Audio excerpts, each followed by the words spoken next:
You wake up tired, even after 8 hours of sleep. You read all the productivity books, watch all the motivational videos, but you're still stuck in the same place, grinding harder without getting ahead. What if the most powerful success habits aren't about working more, but about working differently? In this video, I'll share 7 Japanese success principles used by some of the world's most accomplished people that will completely transform how you approach your goals, starting today. I discovered these principles when researching why Japanese culture consistently produces some of the world's most disciplined, successful, and innovative people. The problem is, most Western productivity advice focuses on hustle culture and burning out, while Japanese philosophy takes a completely different approach that actually sustains success long-term. By the end of this video, you'll know exactly how to implement each of these habits into your daily routine, no matter how busy you are. Let's dive in. Now here's where it gets interesting. Most people fail at their goals because they try to change everything overnight, and when they can't maintain it, they quit entirely. Habit number 1 is Kaizen, the 1% improvement rule. Kaizen is a Japanese philosophy that means continuous improvement. Instead of making massive, unsustainable changes, you focus on getting just 1% better every single day. It's the compound interest of self-improvement. You're not trying to transform yourself in a week. You're committing to tiny, almost laughably small improvements that your brain can't resist. Research from Stanford University found that small habits are more likely to stick because they don't trigger your brain's resistance to change. When you try to overhaul your entire life, your amygdala perceives it as a threat and creates massive resistance. But when you make a change so small it feels almost silly, like doing just one push-up or reading just one page, your brain doesn't sound the alarm. Here's the fascinating part. If you improve by just 1% every day, you'll be 37 times better in 1 year. That's the power of compound growth. First, choose one area of your life you want to improve, not 5, not 10, just 1. Second, break it down to the smallest possible action that takes less than 2 minutes. If you want to get fit, don't commit to an hour at the gym. Commit to putting on your workout shoes. If you want to read more, don't set a goal of 50 pages. Read 1 paragraph. Third, do this every single day for 30 days without increasing it. The goal isn't the result yet. It's building the identity of someone who shows up. Fourth, after 30 days, increase by just 1%. For instance, if you've been doing 1 push-up daily, go to 2. Most people skip this crucial step. Track your progress visually. Get a calendar and put an X on every day you complete your micro-habit. The chain of X's becomes its own motivation. But that's not all. This principle doesn't just apply to personal habits. This next one is crucial because without it, all the productivity hacks in the world won't create lasting fulfillment. Habit number 2 is Ikigai, your reason for being. Ikigai is a Japanese concept that translates to your reason for being or the reason you wake up in the morning. It's the intersection of 4 elements: what you love, what you're good at, what the world needs, and what you can be paid for. In Okinawa, Japan, one of the world's blue zones where people live the longest, researchers found that having a clear Ikigai is one of the key factors in longevity and life satisfaction. Studies from the Tohoku University School of Medicine followed over 43,000 Japanese adults and found that those with a strong sense of Ikigai had significantly lower mortality rates and better mental health. This works because your brain needs meaning to sustain motivation. Dopamine hits from achievement are temporary, but purpose provides consistent fuel.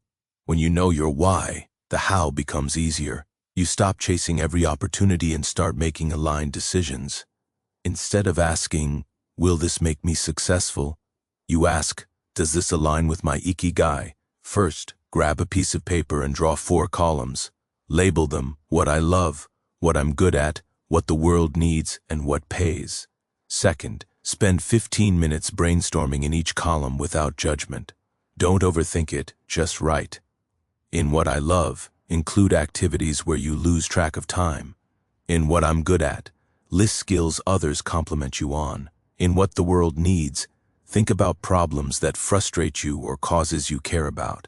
In what pays, be realistic about skills or services people actually spend money on. Third, look for overlaps. Where do 2 or 3 circles intersect? That's your starting point. Fourth, test it. You don't need to quit your job tomorrow, but start dedicating 30 minutes a day to activities in your Ikigai zone. For example, if your overlap is teaching plus technology plus helping students, maybe you start a small online tutoring side project. The common mistake people make is waiting for perfect clarity. Your Ikigai evolves. The goal is directional alignment, not a final destination. Now let's talk about something even more powerful that successful Japanese professionals do every single day. Most people don't know this, but one of the biggest obstacles to growth isn't lack of knowledge. It's the illusion that you already know everything. Habit number 3 is Shoshin, beginner's mind. Shoshin is a concept from Zen Buddhism that means beginner's mind. It's the practice of approaching situations with openness, eagerness, and lack of preconceptions, even when studying something familiar. As Shunryu Suzuki, the famous Zen master, said, "In the beginner's mind there are many possibilities, but in the expert's mind there are few." It's about maintaining curiosity and humility regardless of your expertise level. Neuroscience research shows that when we believe we're experts, our brain becomes less receptive to new information, a phenomenon called cognitive closure. Your brain literally starts filtering out contradictory information to maintain its existing worldview. This is why industries get disrupted by outsiders who don't know the rules. When you adopt Shoshin, you reactivate neuroplasticity, your brain's ability to form new neural connections. You notice details experts overlook. You ask dumb questions that lead to breakthroughs. Japanese companies like Toyota built their entire innovation system on this principle, encouraging even senior employees to question established processes. First, identify one area where you consider yourself knowledgeable or experienced. This could be your profession, a hobby, or even a relationship. Second, spend this week actively looking for one thing you don't know in that domain. Read a contrarian article, watch a video from someone with a different approach, or talk to a newcomer and really listen to their perspective. Third, practice the 5 whys technique. When someone explains something, ask why 5 times to get past surface understanding. For instance, we do it this way. Why? Because it's efficient. Why is it efficient? It saves time. Why does saving time matter here? So we can take more clients. Why is taking more clients the goal? This often reveals assumptions you didn't know you had. Fourth, learn something completely new outside your expertise once a quarter. Take a pottery class if you're a programmer. Learn salsa if you're an accountant. This cross-domain learning keeps your beginner's mind active. The key mistake to avoid: don't perform humility while secretly believing you're right. True Shoshin requires genuine openness. But wait, there's more to this. The next habit addresses one of the biggest modern productivity killers. Now you might be thinking this is just about eating, but this principle transforms every area of life, especially your work capacity. Habit number 4 is Hara-Hachi-Bu, the 80% rule.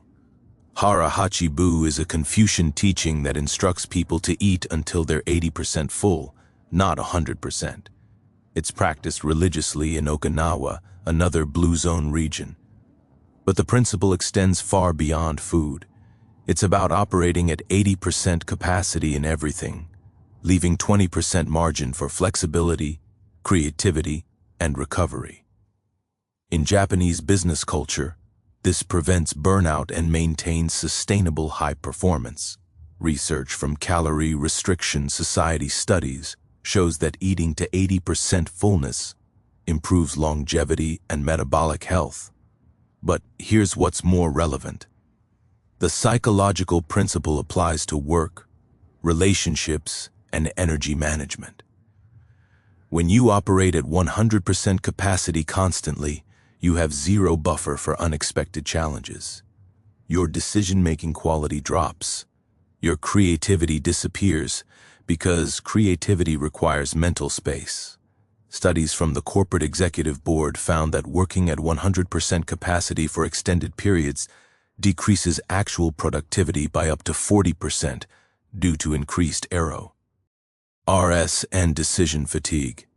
When you maintain 80% capacity, you stay in what psychologists call the optimal performance zone, challenged but not overwhelmed. First, audit your calendar for the past week. Highlight every commitment, meetings, work blocks, social events, even scrolling time. Second, calculate what 80% of your available time actually is. If you have 10 waking hours, that's 8 hours of committed activity with 2 hours of buffer. Third, starting next week, schedule only 80% of your available time. This means if you have 8 work hours, schedule only 6 to 7 hours of concrete tasks. That remaining hour isn't free time, it's buffer for the inevitable interruptions, creative thinking, or going deeper on important work. Fourth, apply this to individual tasks. If you estimate something will take 1 hour, schedule 80 minutes and stop working on it at the 80-minute mark, even if it's not perfect. Done at 80% is better than perfect, never finished. Fifth, practice this with consumption too.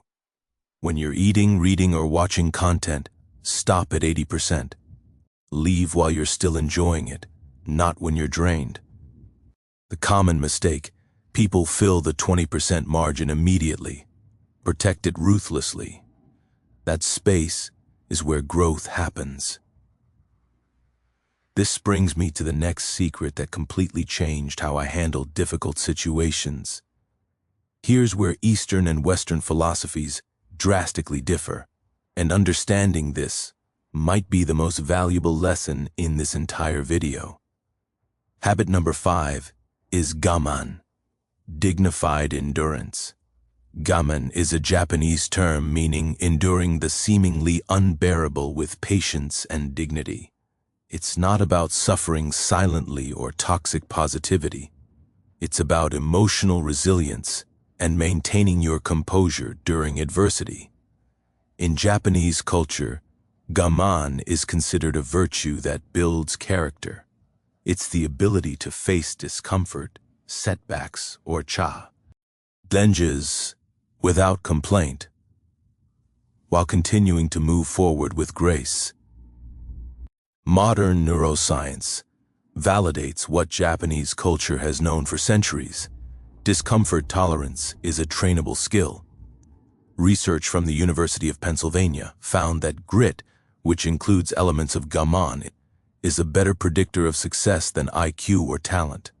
When you practice dignified endurance, you're literally rewiring your prefrontal cortex to override your amygdala's panic response. You build what psychologists call stress inoculation. Each time you endure discomfort without breaking composure, your stress threshold increases. Japanese athletes use this principle extensively. They train past the point of comfort regularly but mindfully, which is why Japan produces world-class marathon runners and martial artists. Here's the critical distinction. Gaman isn't suppression or denial. It's acknowledgement without reaction. You feel the frustration, but you don't let it control your actions. First, start with physical discomfort training. This is the easiest entry point because it's controlled. Take a cold shower for the last 60 seconds of your regular shower. Don't react. Don't gasp dramatically.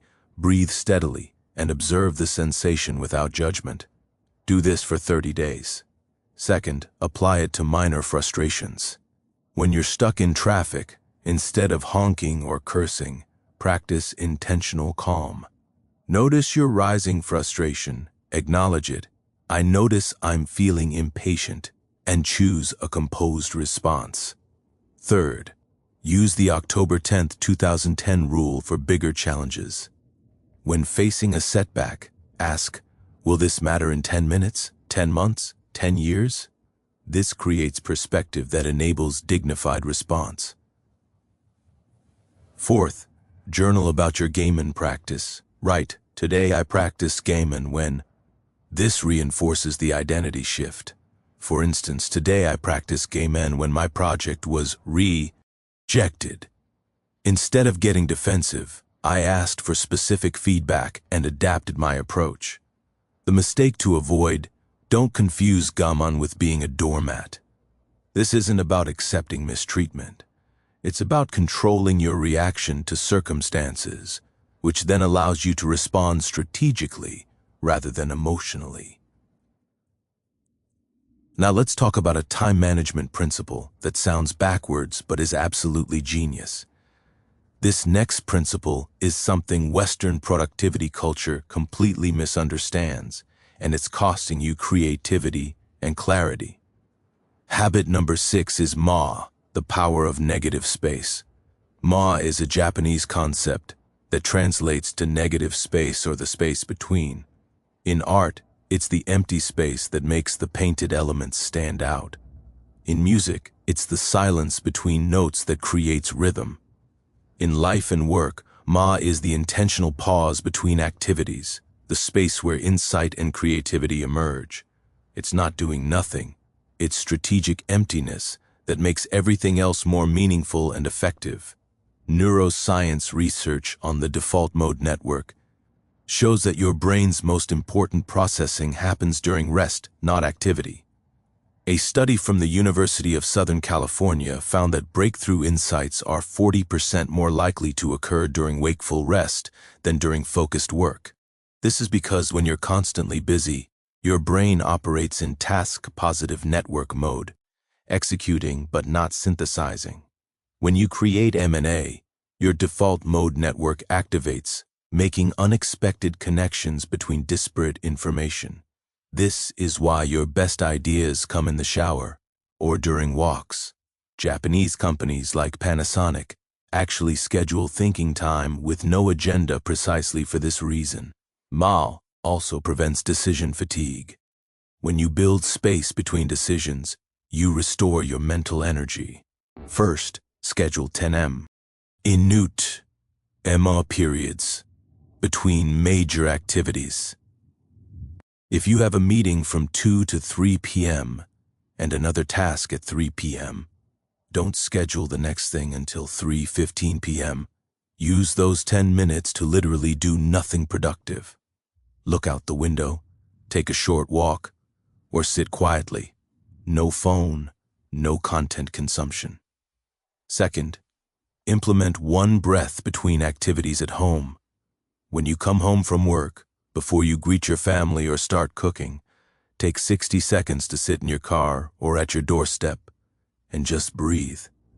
This transition space prevents you from bringing work stress into personal time. Third, practice conversational Ma.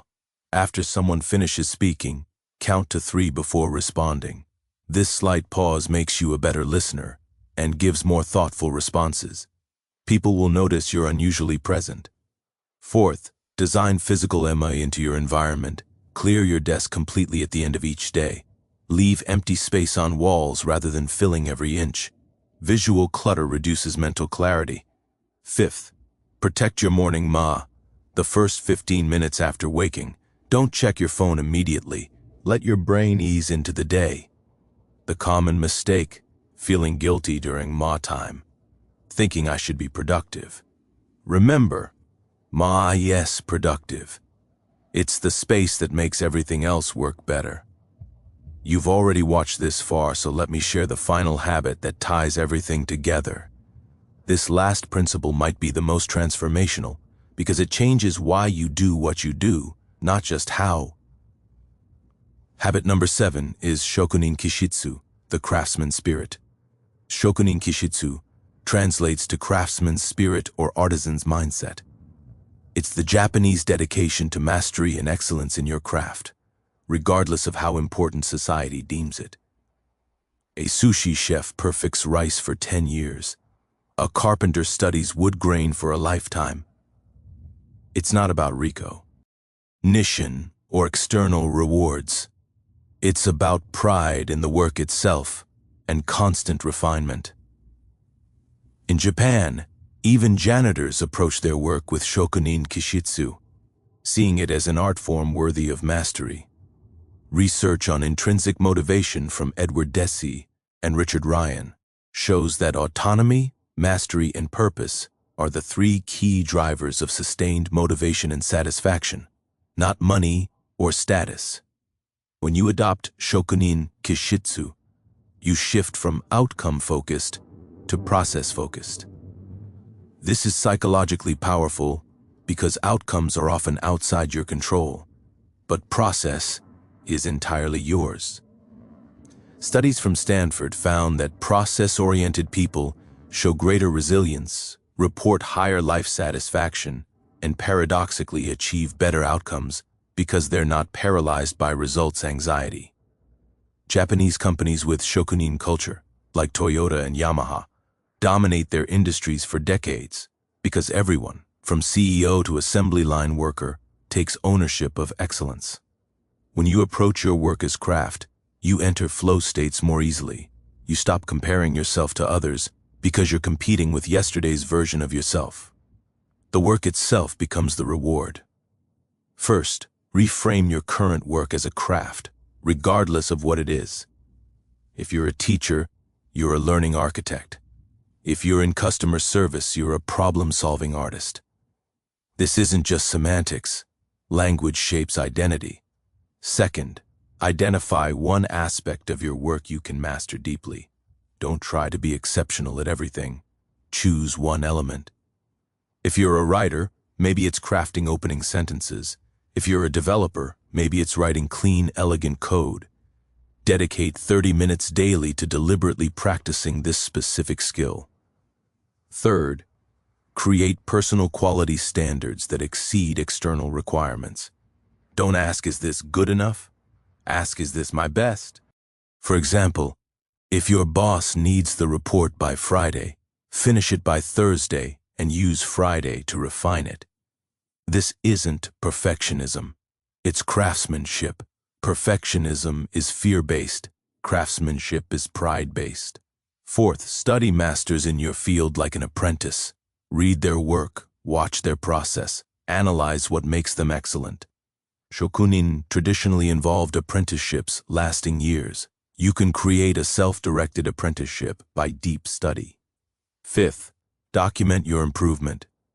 Keep a craftsmanship journal where you note, today I improved this skill by this specific refinement. This makes progress visible and reinforces the craftsman identity.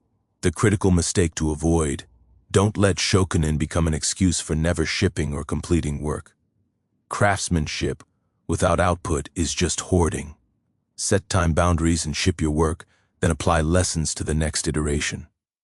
Let's quickly review what we covered today, because these aren't just habits, they're a complete philosophy shift. Number 1, Kaizen. Improve by just 1% daily instead of trying to transform overnight. Number 2, Ikigai. Find your reason for being at the intersection of love, skill, need, and income. Number 3, Shoshin. Maintain a beginner's mind even as you gain expertise. Number 4, Hara Hachibu. Operate at 80% capacity to maintain sustainable excellence. Number 5, Gaman. Endure challenges with dignity and composure, building emotional resilience. Number 6, Emma. Create intentional space between activities where creativity and insight emerge. Number 7, Shokunin Kishitsu. Approach your work as a craft worthy of lifelong mastery. Remember, the difference between Western hustle culture and Japanese success philosophy is this: one burns bright and fast, the other burns steady forever. You don't need to work harder, you need to work wiser. with principles that compound over time. These 7 habits aren't about adding more to your plate. They're about fundamentally changing your relationship with growth, work, and success. You have everything you need to start implementing these today. The only difference between someone who knows these principles and someone who transforms their life with them is action. Don't wait until Monday, or until you feel ready, or until circumstances are perfect. Start with just one habit. I recommend starting with Kaizen because it's the easiest entry point and it builds momentum for the others. Choose your 1% improvement right now before you click away from this video. Make it so small you can't fail. 1 push-up, 1 page, 1 minute. And tomorrow, just do it again. I promise you, 90 days from now, when you look back at today, you'll thank yourself for starting. Not because you'll be perfect, but because you'll be different. You'll have built a foundation that most people never create because they were too busy chasing quick fixes and life hacks that don't last. If you found this helpful and you want to actually implement these habits instead of just knowing about them, hit that like button. It tells me you want more content like this rooted in timeless principles, not trendy BS. Subscribe if you're serious about sustainable self-improvement that actually works long-term. And here's my question for you. Which of these 7 habits resonates most with you right now, and which one will you start with today? Drop a comment telling me your choice and why. I read every comment, and I'll personally reply with specific implementation advice for your situation. And if you want to learn the Japanese philosophy of wabi-sabi, finding beauty in imperfection, and how it eliminates anxiety, check out this video next. It's the perfect complement to what we covered today. Thanks.